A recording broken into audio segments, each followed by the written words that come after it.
మొదట్లో మీకు ఎదురైన అనుభవాలు ఏమిటి? అంటే కొంత పెరగకపోవడము లేదా పిలకలు సరిగ్గా రాకపోవడము, వేసిన నాటు సరిగ్గా రాకపోవడము, ఇటువంటి ప్రాబ్లమ్స్ ఏమైనా ఎదుర్కొన్నారా? మామూలుగా మనం ఇవి నాటు విత్తనాలన్నింటినీ మనం పలు ప్రాంతాల నుంచి సేకరించినవి ఇవన్నీ. ఈ విత్తనం మనం యూపీ నుంచి నార్త్ సైడ్ నుంచి తీసుకొచ్చాము. అక్కడ పండిన విత్తనం మొదటగా మనకి ఇక్కడ వస్తుందా లేదా అని మనం మొదటి సంవత్సరం మనకు డౌట్గా ఉండి సాపు వేసాము. అటువంటి నాటు విత్తనాలు పండించిన అనుభవం ఉంది కాబట్టి మాకు ఎటువంటి సమస్యలు రాలేదు. ముందుగానే వాటికి ఇచ్చే కషాయాలు కానీ, పచ్చిరొట్ట ఎరువుల దగ్గర నుంచి జీవామృతాలు కానీ ఇట్లాంటివన్నీ టైంకు వేసాము.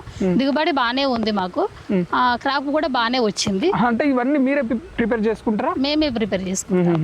ఓకే, మొత్తం ఇప్పుడు ఈ వేప నూనె కావచ్చు, ఇవన్నీ మీరే ప్రిపేర్ చేసుకుంటారు? అగ్ని ఆశ్రమం కానీ, నీమాశ్రమం కానీ, జీవామృతాలు కానీ ఇవన్నిటిని మేమే తయారు చేసుకుంటాం. ఈ కాలనమకు సాగు ఆహారము ఈ కాలనమ్మక అనేది ఉపయోగపడుతుందని తెలుసుకొని ఈ విత్తనాలు పండిస్తున్నాము. ఇందులో షుగర్కి కానీ, మోకాళ్ళ నొప్పులు కానీ, గుండెకు కానీ, అలాగే జింక్ ఎక్కువగా ఉంటుంది. మహిళలలో చూసుకున్నప్పుడు మనకు రక్తహీనత కానీ, చిన్న పిల్లల మెచ్యూరిటీ వయసు వచ్చిన ఆడపిల్లల్లో చాలా సమస్యలు చూస్తున్నాము. పెళ్ళైన వాళ్ళలో గర్భం దాల్చకపోవడం, ఇటువంటి సమస్యలన్నిటి మనం చూస్తున్నా. వాటన్నింటికి కూడా ఇందులో ఈ రైస్ చాలా బాగా పనిచేస్తుంది. ఈ రైస్ను మనం తీసుకోవచ్చు ఆహారంగా. ఫస్ట్ క్రాప్లో మనకి విత్తనాన్ని మనం సెలెక్ట్ చేసుకొని మనకు తెలిసిన వాళ్ళకి ఇవ్వడం జరిగింది. వాళ్ళు తింటున్నారు, బాగుందని చెప్పారు.